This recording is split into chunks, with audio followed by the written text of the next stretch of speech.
So tonight we're going to hear from the famous Sharon Lavigne from Rise St. James. But before we get started, I'd like to introduce myself because we have some new faces in the crowd.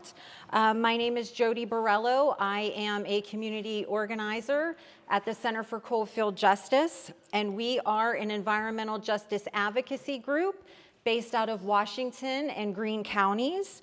And we help residents that are facing issues with coal mining, oil and gas, data centers, and democracy.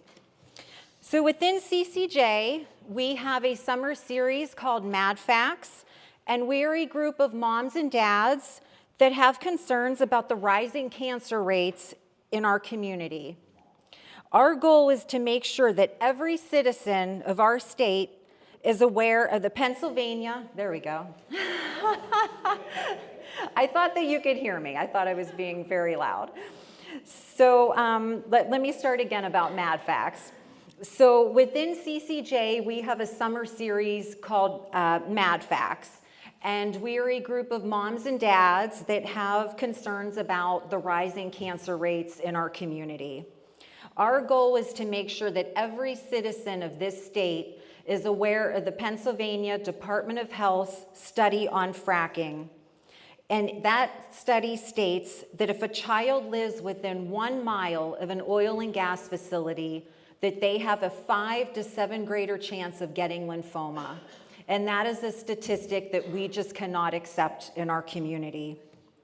This is one of over 100 studies stating that fracking causes health issues. So tonight we're going to talk about faith, fracking, and plastics. And you're probably wondering how those three things fit together. Our Southwestern Pennsylvania community, we have thousands of unconventional gas wells. From these gas wells, the methane is brought up through the ground through fracking, and the gas is sent through the ground via pipelines to cryogenic plants. We have 3 cryogenic plants in Washington County: the Mark West plant in Houston, the Harmon Creek plant in Balger, and the Revolution plant, which is also in Balger. From these cryogenic plants, our methane is turned into something called ethane. The ethane is sent via a pipeline to a cracker plant where plastic is produced. Our ethane is sent to the Shell Cracker plant in Beaver County, Houston, Texas, and in a few months to Project One Ineos in Antwerp, Belgium.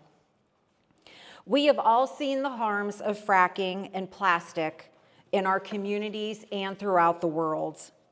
We, as people of faith, must defend our environment and our neighbors. It is our moral duty, told not only to us in the Bible, but reaffirmed by our religious leaders of all faiths. In the words of Pope Francis, our common home is being pillaged, laid waste, and harmed with impunity. Cowardice in defending it is a grave sin. So tonight, Sharon is going to tell her story, and I believe it'll bring hope and understanding to your hearts. So let me now introduce Sharon Lavigne of Rise St. James, the recipient of the prestigious Goldman Environmental Prize, Mary Magdalene Award for Courageous Women of Faith, and Notre Dame's Lateray Medal, the most prestigious honor given to an American Catholic layperson.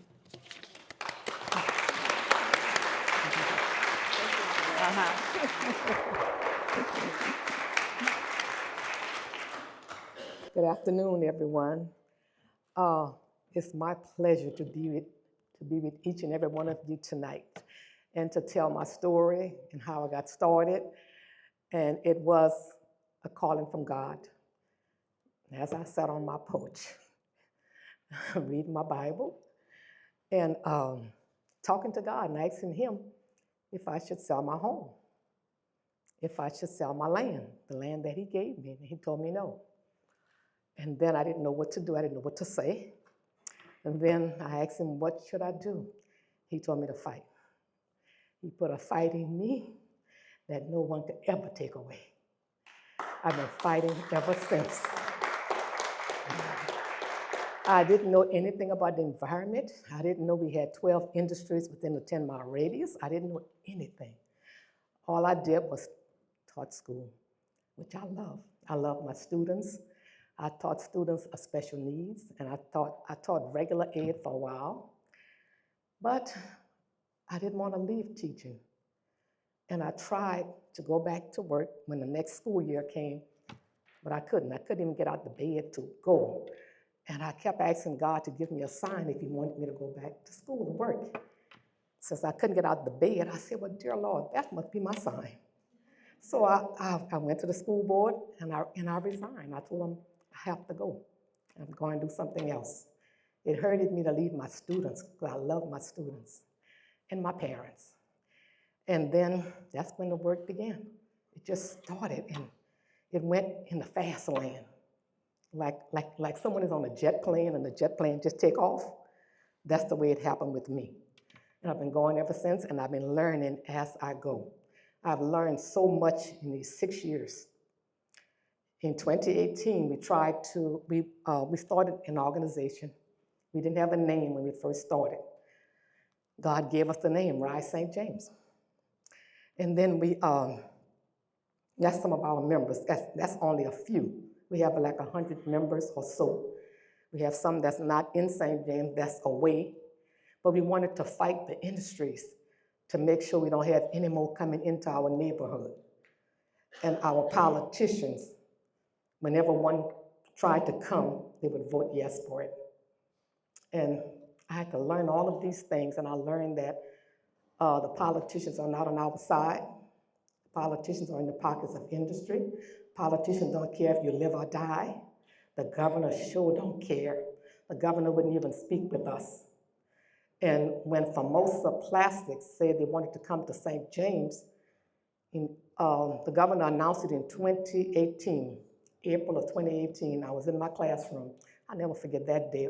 And my daughter called me and told me to watch the TV. I didn't know how to mess with all that technology stuff. I asked my student to put it on, but the news was already off. So when I went home that evening, I sat on my sofa. I wouldn't move because I wanted to see for myself. Our governor was having a drink and celebrating Formosa Plastic would be built in St. James. I said, no way. No way it's coming near me, 2 miles from my home. So I prayed, I cried, I did everything. Then in October of 2018, when I received the message from God, he was on my right side. And that's when he spoke to me, just like another person speaking to me. And it went from there. And I didn't know what to do. He told me to call a meeting. People came to my house, we had a meeting. Then from there, we went parish council meetings, we did everything. Then we started flying different places, telling people all about what's going on in St. James.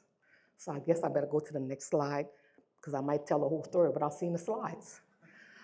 These are 5 of the members that left from the meeting that I had that day in my den. 2 of them died with cancer.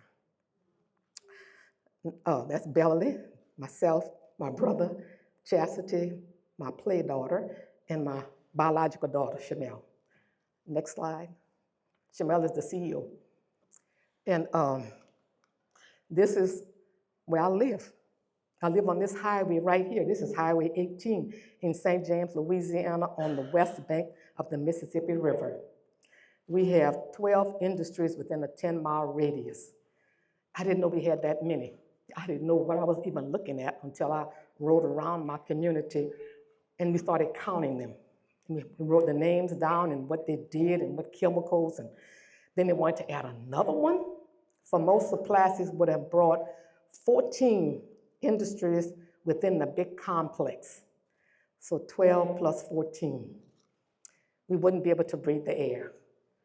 Let me see what that says. Cancer Alley is an 85-mile stretch between New Orleans and Baton Rouge. This plant right here is the first one that came into St. James Parish. It was called Gulf back in the 1960s. Next slide, please. Yeah, this is the 85-mile stretch, and there's over 180 petrochemical facilities within the 4th and the 5th district. 5th district have 12, 4th district have about 9. That's the population, 49.36% Black or African American, 48.72 white residents. The cancer risks are more than 700 times the national average, and they want to bring more to us. I don't think so, not in St. James. Next slide. This the sign that's in my yard telling Formosa, there's no way you come in here. The sign said Formosa Plastics would be a death sentence for St. James. Please join the fight with me and Rise St. James. And that was one of the pictures I had when I first started.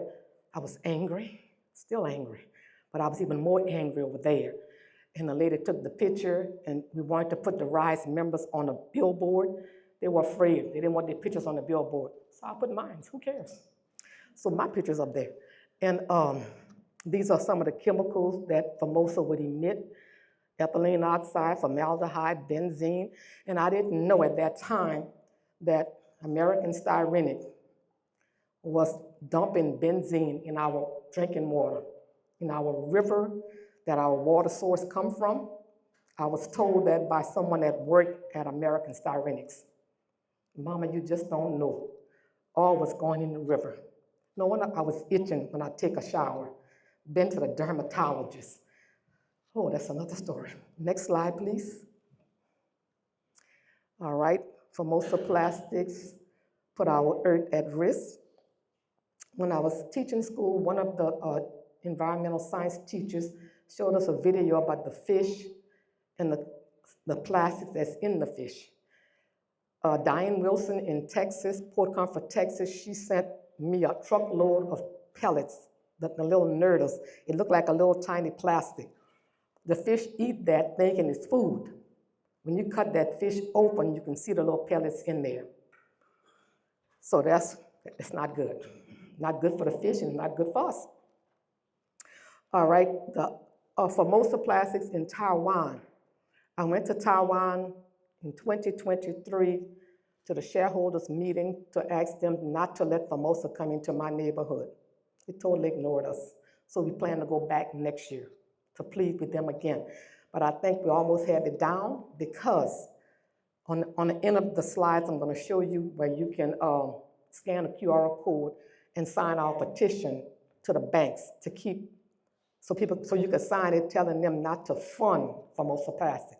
If they don't get the funding, they can't build. So we're fighting that also to keep them from building. Next slide, please. All right, the health impacts our communities is facing. Pregnant women, they become pregnant and they have miscarriages. And when they become pregnant again, they have preemies. The children, some of them have asthma. Some of them have rashes on their bodies when they go outside to play for a certain period of time. And I know that because my grandchildren will go outside and play and come back with rashes. And they were always in the doctor's office. Women and children are the most vulnerable in the population.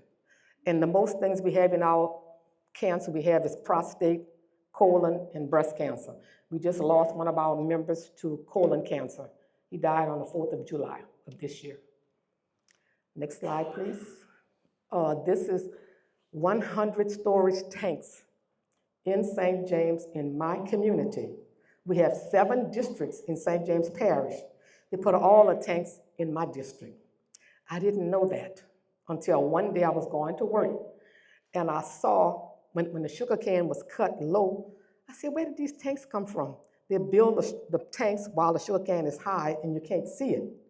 So they just sneak things in on us without us knowing. The politicians don't say anything. They don't even have a meeting to tell us what's going on. They just do things. All right, that's over 100. That's only in the 5th district alone. Across here is the grand elevator. On this side is where I live. That thing faces my house. The grands come on my house. It comes on the cars. It comes on the siding of my house. We have to wash our houses down. We have to wash our cars down almost every day. The little particulate matters, 2.5, 2.10, it gets in your hair, it gets into your skin. They don't care. It's not them. They have to make money. And the barges at night are in the river, and they're banging against the barges, waking people up at night. That's another fight. Next slide, please. This was Administrator Regan. He came to St. James, he came to St. John, the Baptist parish, to come visit us and see what was going on. And he met with us, he met with the citizens in St. James. The lady with the blue shorts on, she has cancer. Her brother has cancer too. And that's the worst area in St. James Parish. It's an area called Burton Lane. They are sandwiched in by two industries. They're sandwiched in by New Star and Marathon. No one wants to buy them out. One of our members named Geraldine, who passed away, she asked New Star to buy her out. New Star told her no. When the white neighbors went to ask to be bought out, they bought them out. Geraldine was never bought out, she died out. That's what they want us to die. So many people in Birdland are sick and dying. And the governor don't care. The governor will not even talk with us. The former governor, we went to go meet with him. He went out the back door to keep from meeting with us, and we had an appointment. Next slide, please. We had a lawsuit against Formosa, and in 2022, we won the lawsuit. They appealed it. The Louisiana Department of Environmental Quality was on the side with Formosa. Judge Trudy White, she said that for them to vacate the premises because the Clean Air Act was against us. She said we have the rights to breathe clean air. They violated that all kind of ways. On all 10 counts, they violated it. So they appealed it. Then after that, we appealed it, and we appealed it again. And we went to go appeal it after they won the appeal. We tried to appeal it in July of 2024. They denied our appeal. So now we're waiting on an Army Corps of Engineers to see what they're gonna do. They've been holding it for years because they're trying to figure out a way to put it in there. That's what I think. Because this lady already said it was against our basic human rights. But they don't care. They want to put this plant in, and they want to show us they're going to put this plant in. It's not going to happen. God already spoke. Formosa will not be in St. James Parish. I can promise you that. Next slide, please. We educate our community. I don't know if it's on. It's still on. Can y'all hear me? It's still on? Okay. We have the Rise University. We have Chemical of the Month. And we have Rise and Reclaim podcasts. If you go on our website, you can see all of these things. The Chemical of the Month for this month is nickel. It's already out there on MSNBC, on Fox News, it's out there. And then that's the picture of one of our Chemicals of the Month, mercury. Oh, mercury is all over in the water in Gramercy, Louisiana, where I'm from. They don't care. Dump it in the water. They don't think human beings need to live. And speaking of truth to power, join Rise University. We have a Rise University coming up on the 28th of this month. We're going to talk about plastics. Judith Inc. is going to be our first speaker. Then we're going to have 3 more after that. And it's all about plastics. Next slide, please. Serving our community. These are some of the things that we do in the community. We give back to the community. We have youth activities. We have giveaways, hurricane release funds. We have the Black History Program. We have the Juneteenth. And we talked about the graves that's on the property where Formosa want to build. We stopped that because my ancestors are in that grave. And they have 3 graves on that property, but the one where my ancestors are is the one where they want to build the plant. And we brought it to the parish council to tell them not to approve the permit. Parish council still ignored us. So I know because I went and I read the paper to the parish council members. At that time, I wasn't speaking, I was just reading. So I read it to them and told them that Formosa did not disclose this information to you all. And we hope you all pull that permit from them. They would not pull it. They were already bought. Why would you pull something you want to take away your money? So I read it to them. They wouldn't even listen. So they still want Formosa to come in. Because whenever you sell your soul to the devil, you can't go back and get that money back. So it was already sold. So to go against us, they want them to come in. So we're still fighting against that. And next slide, please. I'm trying to see what's next. All right. This is a drawing. Back in 2020, LDEQ had approved over 65 permits for St. James Parish, despite our fierce opposition. Where that little line is drawn, that's the 65 permits that they give to the existing industries that's there already. That's how no good our parish council members are. That's why I want to vote them all out. Next slide, please. All right, John Hopkins study came out and said that the LDQ, Louisiana Department of Environmental Quality, give these industries permits to pollute us way over the limits. John Hopkins revealed that.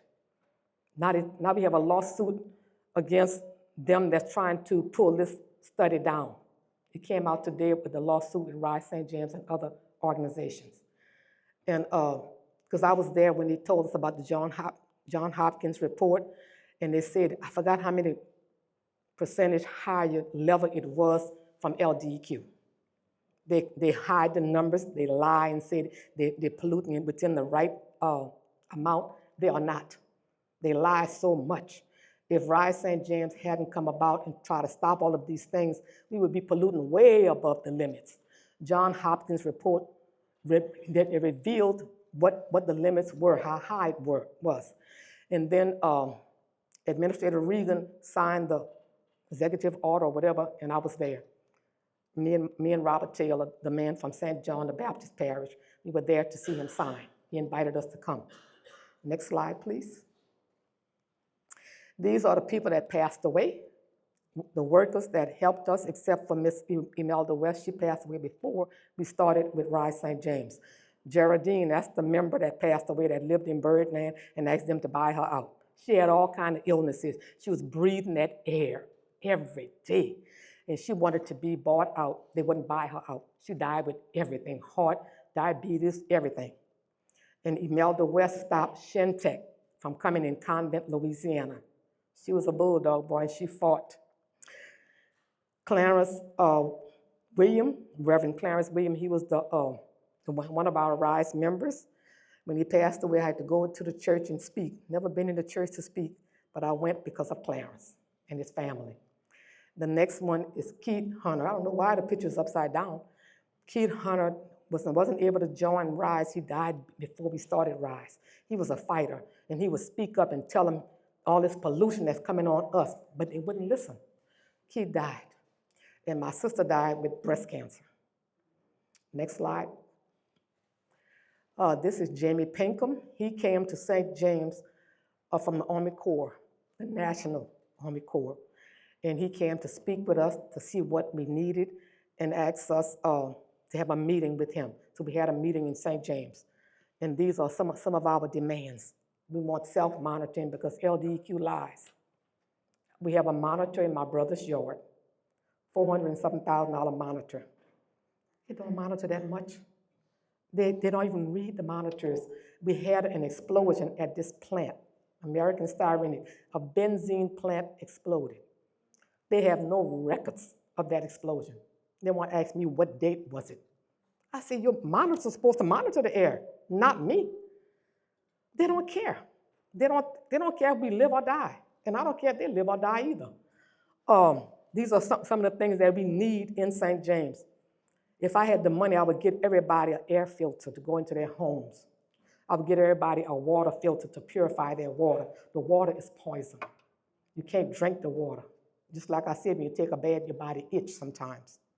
We have all kind of illness, all kind of sickness in our community because of industry, the bad industry that don't care about a human being's life. Next slide, please. We went to DC to talk to President Biden to ask him to declare this a climate emergency. We had a band, we had everything. We had pictures of loved ones. That's a picture right there of 3 loved ones who passed away because of cancer, because of industry. The man on this side is Robert Taylor. He's the leader in St. John the Baptist Parish. He stopped Dinka DuPont after 50 years. They've been polluting people over there and people dying. And now Dinka want to come back in. So we have a lot of work to do, so we're working with them. That's John Beard on that side from Port Arthur, Texas, and that's Melanie Oham. I met all those people when I started doing this work, and I didn't know we had so many places in this world that was affected by the pollution. I didn't know so many people were dying. I didn't know so many children were sick with asthma. It's a lot. It's too much for the human being to have to deal with. We have some legal support. We need more legal support. Earth Justice is helping us with the Hans Rule lawsuit that we have right now that's going on. And we need so many things in our communities. Next slide, please. We are targeting, we get signatures, we're targeting Citibank, JC Morgan, and Bank of America. We're asking you to scan the QR code. We're asking you to sign the petition. We'll be asking these banks not to fund Formosa Plastics. If they don't get the funding, they can't build. So you can help us by signing this QR code. We cannot take any more pollution in my community. Within a 10-mile radius, we have 12. I live 3 miles from American Styrenics and from that plant you saw with that yellow stack pile. We think that's sulfur. You pass by that pile, and if you're talking, the smell goes down your throat. People come to help me in my fight. They leave from St. James with a stomach ache or with headaches. One lady, when we first started, she came to march with us. That lady is sick right now. She said, Sharon, I got that from coming to march with you all. I said, I'm so sorry. That lady is sick. I don't know what type of cancer she had, but it just takes my heart out. We don't know if we have cancer. The chemicals are in our bodies. They've been in my body since I was maybe about 20, and all of my children was born into this area. Chemicals are already in their bodies. My 2 daughters had miscarriages. My daughter trying now to have a baby. Hope the baby don't come out with all these chemicals in it. And so many people become pregnant, miscarriages. 5 people on Burden Lane, that worst area I told you about. 5 ladies were pregnant, they had miscarriages. Some of them got pregnant again, they had preemies. It's heartbreaking. If you all ever come to St. James, I want you to come see what I'm living in. People ask me if I wanted to move. Move and leave my neighbors here to die? My 2 brothers have prostate cancer. My sister died with cancer. So leave them here to die? I can't. I might go first. I don't know. I'm not God. But it's heartbreaking. I wish you all can come and see what we are going through. I really do. Sharon, I just want to say that I think that Jodi, and understand that you and Jodi met in Rome. We met in Rome, that's right. So I think that was meant to be, like God put you two. I think so, yes. God put you two in that place together. Yes. For a reason. Yes. So you're here with us, with Center for Coastal Justice, Mhm. and that facts, and Ride St. James, we're all together. Yes. Yesterday you went on a Fracking tour. So, yes. So how did you feel? Like, was that similar to, is Yes. it like home? It reminded me of home, yes. It was heartbreaking to see what you all are going through, because I know I'm going through the same thing. It might be a different thing, but it's all the same. It's all the same. And the politicians won't help us, and the law is not on our side. But we're going to continue to fight, and we're not going to let any more come into St. James, not as long as I'm there. Anything else? Anything else I need to elaborate on? Question? Uh-huh. I would like to talk about the division. There's a lot of university control and power with money and information. How would you find, or do you feel like the information that you're given is from your own investigation, or is that information handed to you? Nothing was handed to me. Nothing. I didn't know anything. I didn't read a book. Nobody told me anything. I did my own research, and I followed the lead of God because I didn't know where I was going. But once He put that fight in me, like a roaring lion inside of my chest, I can fight. I can fight anything, any industry, any governor, any president. It's there. God put it there. No man is going to take it away. So no, I didn't know anything, but I did my own research. I learned about the industry, and I learned about the chemicals. I don't even know half of these chemicals that we learned about, but my attorneys helped us, and now we hired this lady. She's a research attorney. She helped to do research when I asked her to, and I told them, let's do the chemical of the month. We did that. So now I want to do the word of the month. We don't have the funding, but I come up with these ideas, but I want the public to be educated. These people don't know what benzene is. I didn't know I was drinking benzene for years before I found out I was drinking benzene. God knows what's in my body. But I was diagnosed with autoimmune hepatitis in 2016. And I've been going to the doctor every 2 or 3 months to check the blood to see if everything is okay. You're nervous, you're going to the doctor to check, and you're waiting for the results. Thank God it's been coming back normal. Thank you, Jesus. But that's God. God had me here for a purpose. And I thank Him for it. And I thank you for listening to me. And if you want to follow me, just go on Rise St. James. You might not be able to see me, but you see the group, because I'm always speaking somewhere. And I have 2 daughters that they go somewhere too. I have one right now in San Francisco with the 11th hour. And my other daughter, she's leaving to go somewhere on November the 7th, so I promised to babysit for her. And I don't cook anymore. I don't have the time. I'm always reading something, getting in a lawsuit or I want to sue them for what they did to us. I need an attorney to sue them for making us sick. I want the families that lost loved ones because of industry. They need to be compensated. I don't need to be compensated. I want them to be compensated. They lost their loved ones because of industry, because of the cancer. So all I ask you to do is pray for us, because we're here. We're still standing. So thank you all.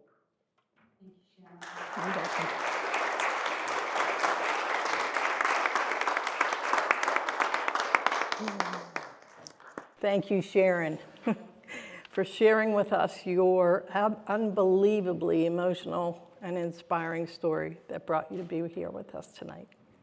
For those of you who haven't met yet, my name is Janice Blanock, and I've been a resident of Cecil Township for over 30 years.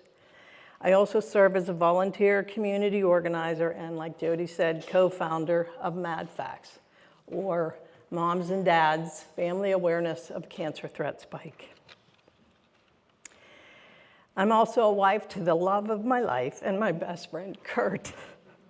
I was blessed with 4 amazing children, 3 with spouses, and 3 grandchildren who have all brought so much joy to my life. In 2013, my then 16-year-old son, Luke, was diagnosed with Ewing sarcoma, a supposedly rare and aggressive pediatric bone cancer. Luke had immediate surgery at Children's Hospital of Pittsburgh to remove the tumor pressing on his spine. He would end up needing a total of 30 rounds of chemotherapy and 87 days of radiation under their care. He also had limb salvage surgery at MD Anderson Hospital in Houston, Texas. Despite every medical advancement we had on our side, Luke's cancer proved to be very aggressive. Ultimately, he ended up having treatment at Cleveland Clinic until we brought him home by ambulance. He died the following day on August 7th, 2016, surrounded by our family. I had promised Luke before he passed that I would schedule a much-needed rotator cuff surgery that I had put off because of caring for him. I had already missed so much time from work, and it didn't seem to make sense to return to work and then request time off again. I wasn't sure how secure my job was. I had that surgery just over 1 week after Luke died. Following my surgery, I fell into deep despair. I was physically in pain, but the true nature of my pain was the tremendous and heart-wrenching grief that I was feeling. I could deal with the sleepless nights, trying to get comfortable in my recliner chair, and just, requiring assistance for all of my, daily life, and even the grueling physical therapy sessions. What I couldn't do was to find a way to stop my tears, to find a way out of my emptiness, my sorrow, and my misery. I felt hopeless. It took some time, actually it took a long time, to find hope again. However, I believe we all have a purpose in life, but it's up to us to accept it. I also believe that God places certain people in our lives that help put us on that path. And there are so many people that help me heal that I can't even begin to name them all. However, many of them are here tonight, and they know who they are. Their love and support led me to feel connected again and to give me courage, strength, and above all, hope. Hope that with God's grace, I could rise up to help protect our communities and our earth. After all, we're just families caring for our elderly. We're siblings, aunts, uncles, cousins, friends, and neighbors. We are moms and dads trying to protect the greatest gifts that we've been blessed with, our children. So I wanted to talk to you today about hope, and as I was considering my talk over the last week, it seemed that messages that shared our concerns for our communities and our planet, messages of hope, were jumping out at me from some extraordinary and impressive individuals. That being said, I'd like to share a few with you. Dr. Catherine Hayhoe, Canadian atmospheric scientist, said, "The motivation to act comes from the heart." Being a Christian, I believe that if we take the Bible seriously, we'd all be at the front of the line demanding action.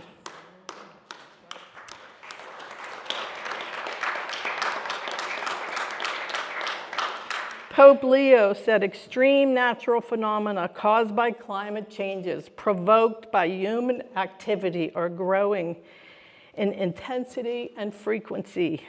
We must pray for the conversion of many people inside and outside the church who still do not recognize the urgency of caring for our common home. Jane Goodall, English primatologist and anthropologist, said, "Without hope, we fall into apathy and do nothing. If people don't have hope, we're doomed.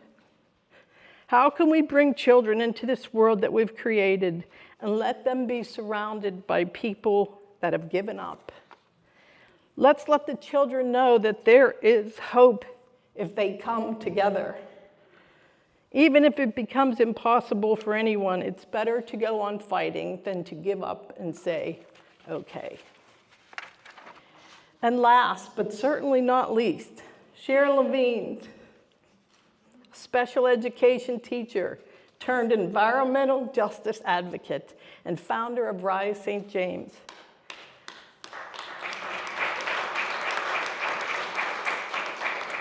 I heard Sharon's speech and the interview that followed on YouTube from the AGU 24 Presidential Forum, which is the annual meeting at the American Geophysical Union. The keynote speakers are selected by the AGU president to address topics of broad importance to the Earth and the space science community. Sharon has a strong faith which keeps her going. She leans on God. She reads her Bible a lot. And she feels him when she walks on stage, like tonight, or when she's marching with her organization. Sharon said, "I ask God to let me live a longer life so that I can express what's going on, so that I can get more people to join this fight. God lifts me up, and I have hope that God is going to fix this." At the end of the interview, she was asked about the persistence of the resistance and if she would do it all again or just go back to her normal daily life. Sharon's response was a resounding, yes, I would do it all again.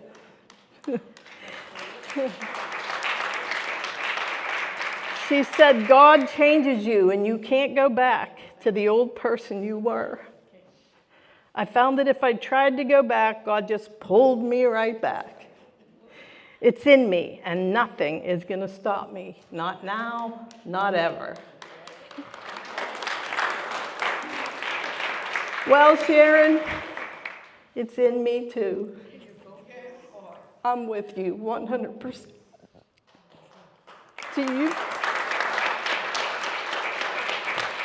To you folks out there, I hope hearing Sharon's inspiring message and the words of so many climate activists, scientists, and religious leaders pushes you to get involved, to speak out, to care, and to hope. I know how it can feel hopeless to go up against local and state representatives who are silently complicit, as well as massive industries that have connections, resources, and money. But we cannot be fearful. That's exactly what they want. We must be fearless like Sharon and Rise St. James, right here in our communities. We too can make a difference. So I ask you to join me. Join us. Join Mad Facts and rise up. It was beautiful.